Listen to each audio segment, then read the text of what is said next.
Roles are drying up and being diminished and rebranded into something you don't recognize and something you don't want to do anymore. But helping and providing value and leading teams is your birthright. Don't shrink to fit the role. Don't accept ever dwindling opportunities and shrinking pay rates. In your mind, you already know the employee-employer relationship is broken. And if you're one of the few that believes that to make a difference and create the life that you want, you're going to have to build something of your own, then the Forge Genesis is for you. Let me teach you how I built the business that I have that will survive and prosper, even if my old life, my old role is completely replaced by market forces like AI or automation. We're winding up a cohort right now, and you belong here with us. Reach out to chris@badassagile.com or find out more at learning.fusechamber.com. It's been 9 years since I started this show, and it's time once again to contemplate its future direction because nothing stays the same for 9 or 10 years, does it? So what do we do now? That's this week on the Badass Agile podcast.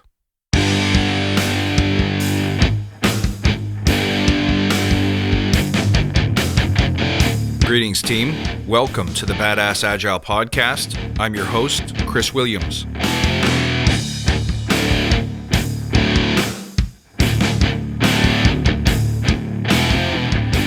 Hello, friend. Pull up a chair. It's good to see you. Over 9 years of doing this show, and that's over 500 episodes, both numbered and unnumbered. Tons of conversations with people I admire and people I enjoy, and really loving the life that I lead and the things I get to do. But as we're finding out as Agilists, nothing lasts forever. So we do need to talk about what's next. Not just for me, but for all of us, for this tribe. But before I get into it, let's take a moment to remember why we're here and really think about this one.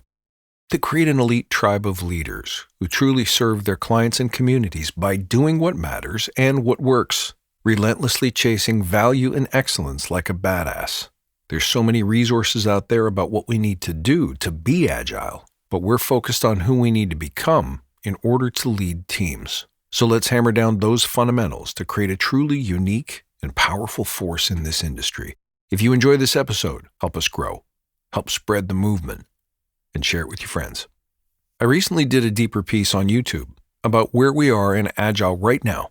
Agile is not going anywhere. There will always be value in doing the most important thing first by not seeking perfection and by continuously improving. All of the principles and even some of the frameworks of agility are still highly valid and really, really useful. What's changed is that no one believes that it's a role unto itself, which means it's hard, challenging to get work and to keep work. The worst part, though, is that it feels like it's become really challenging to be even taken seriously in industry. You say agile, and people avert their gaze, or they roll their eyes, which is weird because at the end of the day, what we do and the reason why we do it is to be enablers of change, number one, and number two, to help people get stuff done. Really, really smart agilists, I think, know how to focus those talents on real business outcomes. The easiest way to prove the value of what we do is to be able to show numbers that the business cares about. If you haven't picked up my Business Outcome Partners Playbook, you should grab it. If speaking the language of business is not familiar to you, go to learning.fusechamber.com and look it up. Get familiar with what businesses care about right now.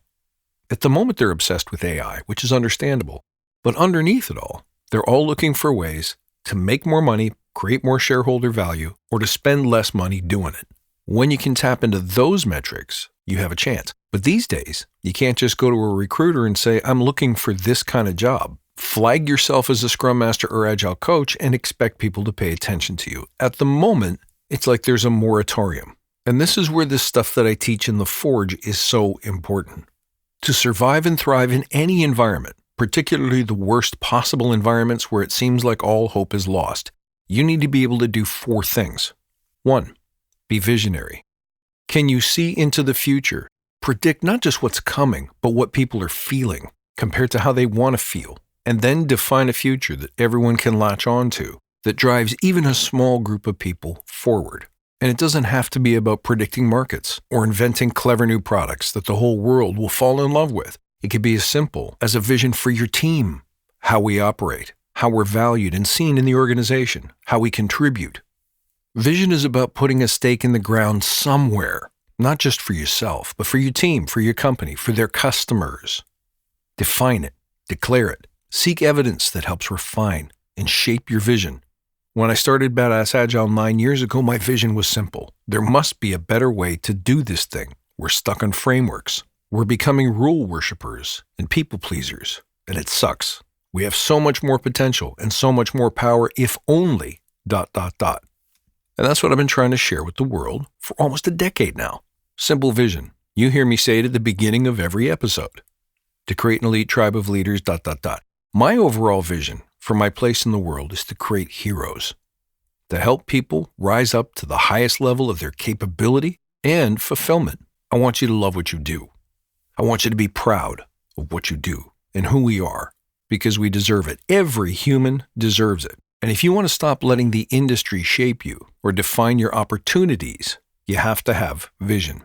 Then the second most important lesson I've learned over the past 10 years of building a business around Badass Agile is that action beats cleverness, intellect, certification. It trumps chin-scratching philosophical conversations. Action beats everything. If you have a vision, do something to make it real today. Make a phone call, start a podcast or a blog. There's 2 words every human should scratch out of their vocabulary right now. One of them is until, as in, I can't start until, I can't act until, I'm just going to wait until. Real badasses don't wait. They do. Why do we use the word until? Because it helps us stall. It helps us procrastinate. It helps us stay in safer places. It delays the pain and challenge of being seen, or worse still, being seen as wrong. Remove the word until and replace it with the word do and watch how things change. Write this as your screensaver, as the lock screen on your phone. Whenever I act, I am rewarded.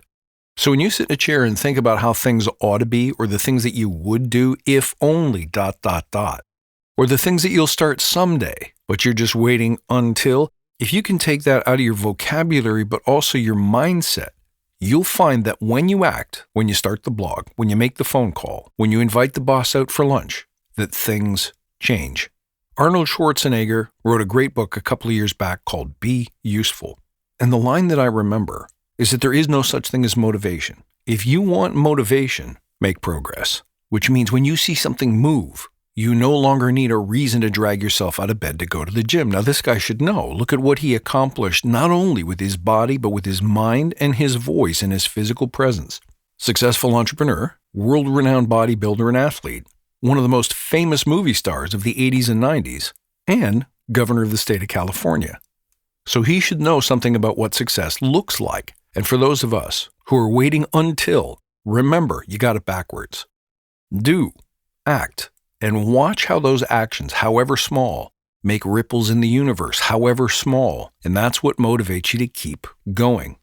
When you really don't want to go to the gym, you will struggle to go every day. But the first time you get on the scale and you've lost 2 pounds, you start to create your own momentum. And motivation is no longer a blocker. The other word that you should take out of your vocabulary is should. And that one's twofold. The word should is powerless. I will, I do is so much better. But the word should also carries the idea that maybe society, our parents, our friends, our family, our schools, our culture expects something of us. And that thing that is usually expected by the masses is conformity.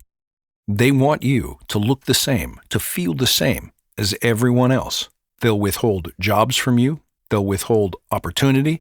They'll put ceilings on you of every kind to keep somebody who is different from breaking free. Trust me on this one. Never mind about should. Be a little bit weird. Look, I have strong opinions about certain kinds of people or certain attitudes towards agility. I make them known, and it might sound like I'm even making fun of some widely held opinions. But that doesn't mean I would ever want to stop someone from speaking their truth and doing their thing. Fly your flag, whatever it looks like. Never change what you think or do based on what you think others expect of you. The last dangerous thing about the word should is judgment. Remember that what people crave is autonomy and self-mastery. They want to be able to choose their own course. And when we come in and say you should do this instead, we're dishonoring their freedom and their autonomy to choose their own path. You certainly wouldn't want someone telling you what you should do, as we just discussed. So why do it to others? A true mentor, a real leader, is not afraid of oppositional forces and doesn't feel the need to tell others how to move along. And the truth of the matter is this: the minute someone tells you you should or you shouldn't say this, do this, act this way, think this way, take a look at what they're accomplishing. You'll generally find that they're accomplishing almost nothing.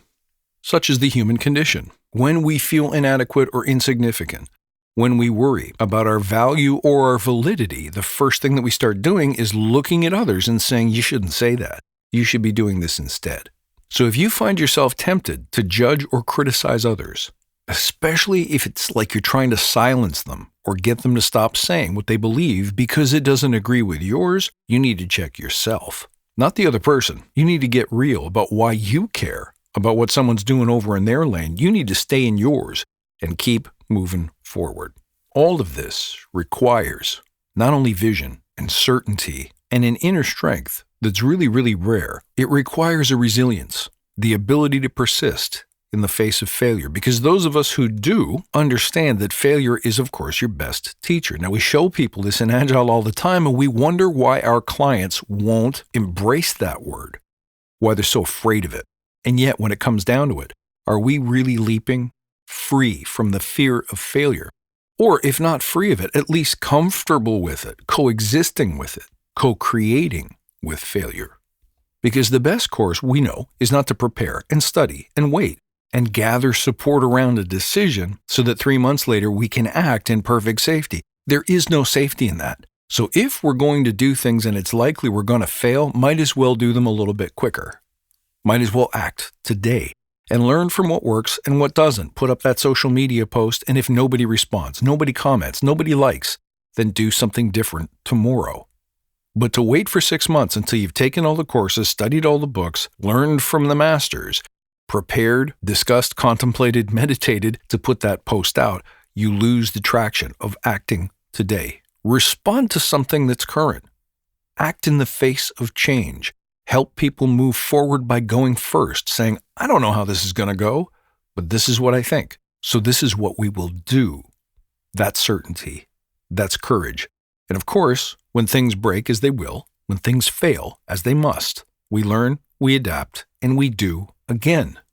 That rapid experimentation is built into the DNA of what we do, and yet how often do we do it? How often do we do it to help master the challenges that AI presents, not only to our jobs, but to the industry and the world at large? How often do we apply what we know, what we teach, and what we coach to our own careers, our own development? Don't let the industry tell you that Agile's dead. Don't let the industry say that there are no Agile jobs. Every company needs help meeting their goals. And if all we do is spray and pray resumes when we know and go on LinkedIn and complain about the fact that spray and pray doesn't work, in fact, applying for jobs doesn't work, it's got a super low rate of return. So why do we keep doing it? Why do we keep repeating the mistakes that bring us poor, inferior results when we could be shifting, when we could try something new? I think if Badass Agile has a meaning in 2026, it's about so much more than transcending frameworks, resisting the push to conformity, but rather the agility of adapting to our time. So going forward, I'll talk less and less about Agile as a job title and more about the agility that companies are going to desperately need to survive at the speed of AI and in the volatile conditions of our current age. That's how we stay relevant. And I'll keep bringing you those core principles of vision, discipline, focus, doing. Remember, when I act, I am rewarded.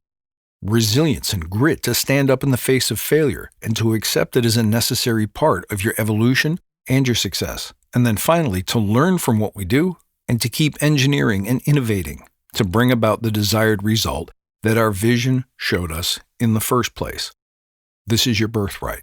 This is your call. This is your chance to do something that you love once again.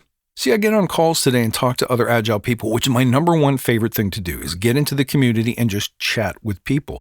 What I hear is, it's broken, it's not working, it sucks, I found a job, I feel lucky for having the job, but what I'm doing in the job is stupid, I don't love it, it's not Agile, they don't get it, but at least I get to feed my family. That can't be good enough forever. Sooner or later, we have to reclaim our spot, and this is what we do Here at Badass Agile, we're going to set the tone. We'll be the ones who decide what we do next and how we do it. Because help from the mothership ain't coming. It has always been on us to interpret and implement Agile in ways that bring about the greatest benefit for our customers, the people we serve, and ourselves, our teams, and us as human beings, how we contribute.